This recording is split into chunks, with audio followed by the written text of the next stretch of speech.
Hello बच्चों, मैं Amitabh sir आप सभी को हमारे यूट्यूब चैनल क्यू एडुकेयर में स्वागत करते हैं। आज हम लोग सीखेंगे कि रूट 2 और रूट 3 को किस तरह से नंबर लाइन पर रिप्रेजेंट किया जाता है। तो चलिए स्टार्ट करते हैं। इसको रिप्रेजेंट करने में हमें स्टेटमेंट भी लिखना पड़ेगा। बिना स्टेटमेंट का अगर आप लिखेंगे तो फुल मार्क्स नहीं दिया जाएगा, इस वजह से हमें स्टेटमेंट लिखना अनिवार्य है। तो चलिए स्टार्ट करते हैं। Let X O X dash B A horizontal line, B A horizontal line and O B the origin, and O B the origin। फिर लिखेंगे हम लेट ओ रिप्रेजेंट ज़ीरो। वो जो है हमारा जीरो को रिप्रेजेंट करेगा। चलिए एक स्केल हम ले लेते हैं और स्केल से एक लाइन हम खींचते हैं जिसका नाम हम लोग देंगे एक्स ओ एक्स डैश। एक हमने लाइन ले लिया, इस लाइन का हमने नाम इधर एक्स, कहीं पे हम बीच में ओ को ले लेंगे और इधर हम लोग एक्स डैश को लिख देंगे। ये ओ जो है हमारा किसको रिप्रेजेंट करेगा? जीरो को रिप्रेजेंट करेगा। अब इसके बाद जो है हम लोग एक 1 यूनिट का लाइन ओ से ड्रॉ करेंगे। अब 1 यूनिट का हम लाइन आपको 1 सेंटीमीटर भी ले सकते हैं या 2 सेंटीमीटर का भी ले सकते हैं। तो हमने इतना 1 यूनिट फैला लिया है, ठीक है। अब इससे हम क्या करेंगे, तो इस पॉइंट पर रखकर 1 यूनिट खींचेंगे। ये हमारा 1 यूनिट होगा, ये हमारा 1 यूनिट होगा, जहाँ हम एक नाम दे देंगे ए। ये हमारा 1 यूनिट है। अब हम ए पर एक परपेंडिकुलर लाइन खींचेंगे। परपेंडिकुलर लाइन खींचने के लिए आप प्रोटेक्टर की मदद ले सकते हैं। इस तरह से प्रोटेक्टर से हम क्या करेंगे, एक पॉइंट 90 डिग्री पर पॉइंट कर लेंगे। फिर स्केल से जो है हम अपने सुविधा अनुसार एक लाइन यहाँ पर परपेंडिकुलर ड्रॉ कर लेंगे। ज़्यादा बड़ा लाइन नहीं लेंगे क्योंकि हमें इस पर 1 यूनिट ही लेना है। अब जितना हमने फैलाया था ये 1 यूनिट के लिए, उतना ही 1 यूनिट हम इस ए पॉइंट से इस पर कट कर लेंगे और यहाँ पर हम इसका नाम बी दे देंगे। इस पॉइंट का नाम हम बी दे देंगे। अब इसके बाद हम क्या करेंगे, तो ओ बी को हम लोग ज्वाइन कर लेंगे। ओ बी को क्या करेंगे, ज्वाइन कर लेंगे। देखिए बच्चों, यहाँ हमने पेन का उपयोग किया है ताकि आपको फिगर जो है दिख सके आसानी से। अगर हम पेंसिल का यूज करते तो इसे इतना स्पष्ट रूप से नहीं दिखा पाते, लेकिन आप अपने एग्जाम में हर हाल में पेंसिल का ही उपयोग करेंगे, अन्यथा टीचर काट देंगे इसे। चलिए अब आगे हम देखते हैं नेक्स्ट स्टेप हमारा क्या होगा। तो हम इस ओ पॉइंट से बी पॉइंट को मेज़र करेंगे। इस कंपास से बी पॉइंट को मेज़र करेंगे, ठीक है बच्चों। अब इस ओ बी को रेडियस लेकर एक डॉटेड लाइन से हम आर्क ड्रॉ करेंगे जो हमारा x O X dash line पर कट करेगा। उस पॉइंट को हम लोग पी से रिप्रेजेंट करेंगे। अब ये जो हमारा होगा ओ बी, ये हमारा √2 होगा और ये ओ से, इस ओ पॉइंट से पी तक का जो हमारा लाइन होगा वह भी हमारा √2 रिप्रेजेंट करेगा। चलिए इसको हम लोग भाषा में भी लिख कर समझते हैं। अब जितने भी स्टेप हमने यहाँ पर आपको बताए हैं उसे हमें लिखना पड़ेगा। तो चलिए लिखते हैं। Take O A equal to 1 unit and draw AB perpendicular to OA, AB perpendicular to OA such that AB equal to 1 unit, A B equal to 1 unit. अब फिर हम लिखेंगे ज्वाइन ओ बी। उसके बाद हमने क्या किया था, ओ बी को ज्वाइन किया था। ठीक है बच्चों। देन अब हम यहाँ पर आपको प्रूफ करके बताएंगे कि ओ बी हमारा √2 किस तरह से होगा। तो ओ बी इक्वल टू क्या हो जाएगा हमारा, O A square plus A B square. यहाँ पर हम ये जो ओ बी इक्वल टू √√ओ² प्लस ए बी स्क्वायर लिखा है, ये यहाँ पर हमने पाइथागोरस थ्योरम का प्रयोग किया है। आप लिख सकते हैं by Pythagoras theorem, by Pythagoras theorem. Pythagoras theorem क्या होता है बच्चों, तो हम जानते हैं एक राइट एंगल ट्रायंगल में हाइपोटेनस जो आपका होता है वह √P प्लस बी के स्क्वायर के सम के बराबर होता है। उसी का यूज करके हमने ओ बी बराबर √OA² प्लस AB² लिखा है। चलिए अब यहाँ पर हम वैल्यू पुट करके देखते हैं। ओ ए हमारा कितना है, 1 यूनिट है। ओ ए हमने कितना लिया है, 1 यूनिट, तो ये 1 का स्क्वायर होगा। प्लस ए बी को हमने कितना लिया है, 1 यूनिट, तो 1 का स्क्वायर करेंगे तो ये आपका कितना आ जाएगा, √1 का स्क्वायर 1 होगा प्लस 1 का भी स्क्वायर 1 होगा, तो ये आपका हो जाएगा √2। ये हमारा आ गया √2 यूनिट्स। ये √2 यूनिट्स हमारा ओ पी है। ओ पी हमारा √2 यूनिट्स है, क्योंकि हमने ओ बी के बराबर ही रेडियस लेकर ये आर्क ड्रॉ किया है। इस वजह से हमारा ओ पी जो है वो हमारा निकलेगा √2 यूनिट्स। इसे आप और लिख सकते हैं भाषा में 10 the point P represents √2 on the number line.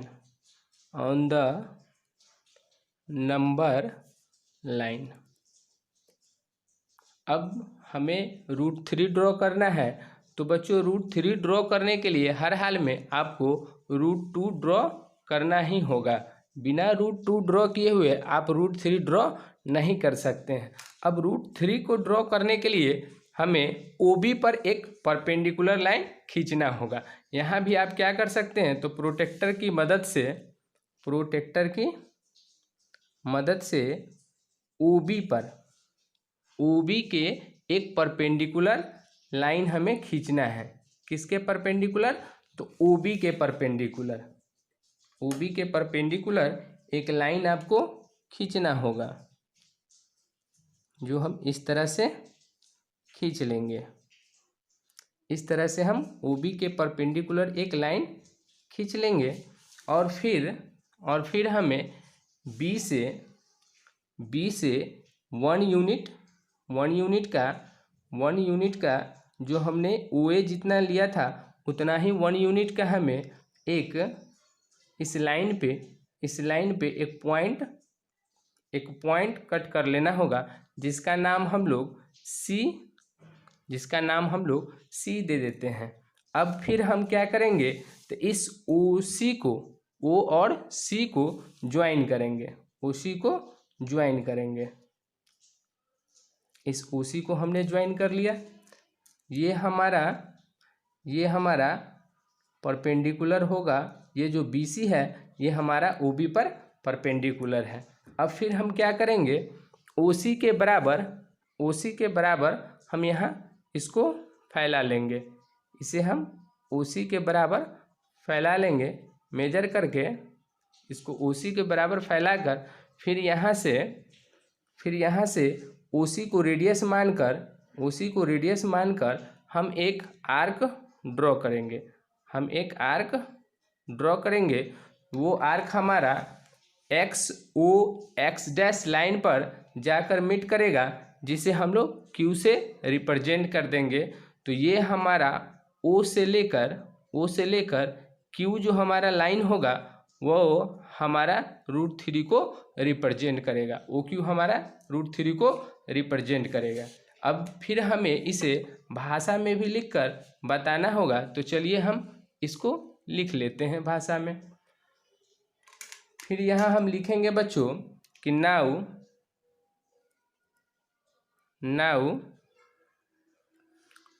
Draw BC perpendicular to OB such that BC equal to 1 unit. BC हमने कितना लिया था? 1 यूनिट लिया था, ठीक है। फिर हम यहाँ लिखेंगे, उसके बाद हमने क्या किया था, तो ज्वाइन किया था किसको? OC को ज्वाइन किया था। देन OC इक्वल टू आप एक बार फिगर में फिर से देख लीजिए, देखिए हमने OC को ज्वाइन किया था। अब ये हमारा राइट एंगल ट्रायंगल बनेगा OBC हमारा राइट एंगल ट्रायंगल होगा। तो राइट एंगल ट्रायंगल में अब हम पाइथागोरस थ्योरम लगाएंगे, तो OC हमारा क्या हो जाएगा? हाइपोटेन्यूस हो जाएगा। OC हमारा क्या हो जाएगा? हाइपोटेन्यूस हो जाएगा। और OB हमारा बेस होगा और BC हमारा परपेंडिकुलर होगा। तब OC बराबर हम लोग क्या लिखेंगे? Root under OB square plus BC square. तो चलिए इसे हम लिख कर दिखाते हैं। OC इक्वल टू क्या होगा? रूट अंडर OB का स्क्वायर प्लस BC का स्क्वायर। फिर इसको हम लिखेंगे इक्वल टू रूट टू का स्क्वायर प्लस 1 का स्क्वायर। इसको सॉल्व करेंगे, हमारा कितना आएगा? रूट 2 का अगर स्क्वायर करेंगे, देखिए बच्चों रूट 2 का स्क्वायर का मतलब होता है रूट 2 इंटू रूट 2। जब आप इसको मल्टीप्लाई कीजिएगा तो ये रूट 4 हो जाएगा, और रूट 4 हमारा 2 का स्क्वायर होता है तो 2 हो जाएगा। सिंपली आप ऐसे भी समझ सकते हैं कि रूट 2 और रूट 2 को मल्टीप्लाई करेंगे तो 2 हो जाएगा। रूट 3 और रूट 3 को हम लोग मल्टीप्लाई करेंगे तो हमें 3 प्राप्त होगा। ठीक उसी तरह रूट 2 का स्क्वायर को हम लोग यहाँ 2 लिखेंगे प्लस 1 का स्क्वायर, तो 1 का कितना भी पावर करेंगे तो 1 ही होगा, तो ये 1 हो जाएगा। अब देखिए रूट 2 प्लस रूट 1 हमारा कितना हो जाएगा? रूट 3 हो जाएगा। तो हम लिख सकते हैं कि OQ equal to OC equal to root 3। OQ और OC जो है हमारा रूट 3 को रिप्रेजेंट्स कर रहा है। यहाँ पर हम लोग यूनिट्स लिख लेंगे, क्योंकि हमने OA को कितना लिया था? 1 यूनिट लिया था, इसी वजह से हमने यूनिट में लिया, इसको रूट 3 यूनिट्स लिख लेंगे। अब आगे हमें यह भी लिखना पड़ेगा 10 the point Q represents root 3 on the number line. इस तरह से बच्चों हमने देखा कि किस तरह से रूट 2 और रूट 3 को नंबर लाइन पर रिप्रेजेंट किया जाता है। मैं एक बार फिर इस बात को दोहराना चाहूँगा कि ये जो मैंने ड्राइंग किया है इसे आप लोग पेंसिल से ही करेंगे। अब हम रूट 5 को नंबर लाइन पर रिप्रेजेंट करना सीखेंगे। बच्चों अब यहाँ हम डायरेक्ट आपको ड्राइंग करके दिखा देते हैं। आपको हमने भाषा रूट 2 और रूट 3 में हमने लिखना सिखाया है, आप वहाँ से खुद से लिख लेंगे। अब हम आपको केवल यह ड्रॉ करके बताते हैं कि रूट 5 को किस तरह से हम लोग रिप्रेजेंट करेंगे। ये हमने एक लाइन सेगमेंट ले लिया है एक्स डैश, ये O हमारा 0 को रिप्रेजेंट करेगा, ठीक है। अब यहाँ से हम एक यूनिट का O से हम एक यूनिट का यहाँ पे लाइन पर कट कर लेंगे, एक यूनिट का। इसे हम लोग A से रिप्रेजेंट करेंगे, जो कि हमारा A से रिप्रेजेंट करेंगे, ये हमारा 1 यूनिट है। फिर यहाँ से A से फिर इस लाइन पर हम एक और पॉइंट मार्क करेंगे, इसे हम लोग B ले लेंगे, ये हमारा यूनिट 2 को रिप्रेजेंट करेगा। अब आप बच्चों सोच रहे होंगे कि सर √2 और √3 में आपने 1 ही यूनिट तक रिप्रेजेंट किया था, जबकि आप √5 को रिप्रेजेंट करने के लिए 2 यूनिट तक रिप्रेजेंट कर रहे हैं। तो इसके लिए रफ वर्क में हम पहले आपको कुछ समझाना चाहेंगे। देखिए √1 से ग्रेटर होता है आपका √2 और √2 से भी ग्रेटर होता है आपका √3 और √3 से ग्रेटर होता है आपका √4।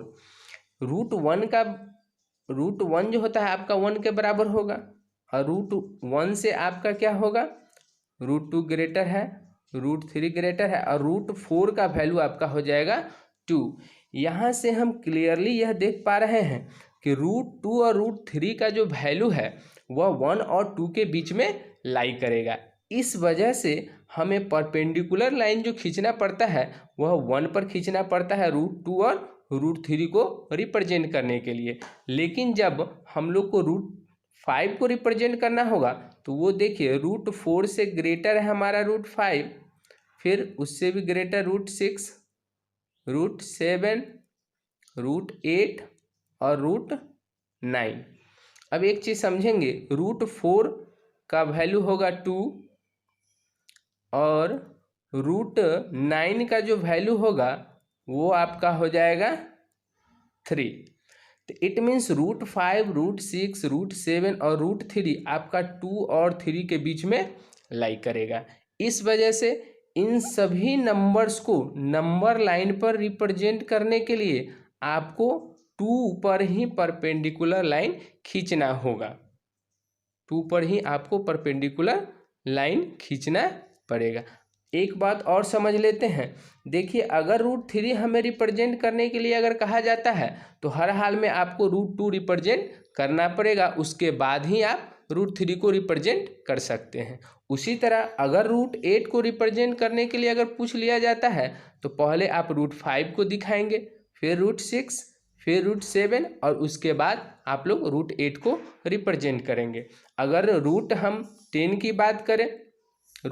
की बात करें तो ये हमारा √9 से ग्रेटर होता है, ठीक है, और ये हमारा √16 से स्मॉलर होता है, तो इसका वैल्यू 3 है और √16 का वैल्यू 4 होता है। अब √10 को अगर हमें रिप्रेजेंट करना होगा तो हमें 3 यूनिट तक मार्क करने होंगे और 3 पर हमें परपेंडिकुलर खींचना होगा। आप लोग अच्छे से इस बात को समझे होंगे जो हम क्या कहना चाह रहे हैं। चलिए अब हम लोग क्या करेंगे, यहाँ बी पर एक परपेंडिकुलर लाइन ड्रॉ करेंगे। हमने बताया था आपको कि आप कंपास की मदद ले सकते हैं और प्रोटेक्टर, यहाँ पर कंपास और प्रोटेक्टर के मदद से हम लोग ड्रॉ करेंगे। तो हमने प्रोटेक्टर की मदद से मार्क कर दिया है, लेकिन इस लाइन को हम उतना ही खींचेंगे जितना हमें ज़रूरी है, हम ज़्यादा यहाँ पर नहीं लेंगे। अब देखिए ये हमने जो 1 यूनिट जो हमने मेजर किया था उतना ही 1 यूनिट हम इस बी पॉइंट से इस लाइन पर मार्क कर लेंगे और इसका नाम हम लोग सी लिख देंगे। अब हम ओ से सी को मिलाएंगे। किससे मिलाएंगे बच्चों? तो ओ से सी को मिलाएंगे। ओ से सी को आप मिला लीजिएगा। ओ से सी को मिला दिए। अब आप इसे फैलाकर ओ सी के बराबर कीजिएगा। किसके बराबर कीजिएगा बच्चों? ओ सी के बराबर इसे आप फैलाकर कर लीजिएगा ओ सी। अब ओ सी को हम लोग रेडियस मानकर यहाँ से एक आर्क ड्रॉ करेंगे। एक आर्क हम लोग इस तरह से डॉटेड लाइन से ड्रॉ कर लेंगे और ये हमारा ओ सी जो होगा ये √5 को रिप्रेजेंट करेगा और ओ से लेकर यहाँ हम लोग पी लिख लेते हैं। तो ये हमारा ओ पी जो होगा यह √5 को रिप्रेजेंट करेगा और इसे हम फिर भाषा में लिखेंगे जो हमने आपको √2 और √3 में लिखना सिखाया है। ठीक उसी तरह आप इसका भी भाषा लिख लेंगे। आई होप कि आप सभी को यह चीज़ अच्छे से समझ में आया होगा कि किस तरह से हम लोग नंबर लाइन पर √2, √3 और √5 को रिप्रेजेंट करते हैं। आप लोगों का स्नेह और प्यार अगर हमें इसी तरह से मिलते रहे तो हम और प्रोत्साहित होकर और भी अच्छे अच्छे आपको कंटेंट देते रहेंगे, जिससे कि आपको सुविधा होगी पढ़ने में। और आज के लिए बस इतना ही। आप सभी को वीडियो वॉच करने के लिए बहुत बहुत धन्यवाद।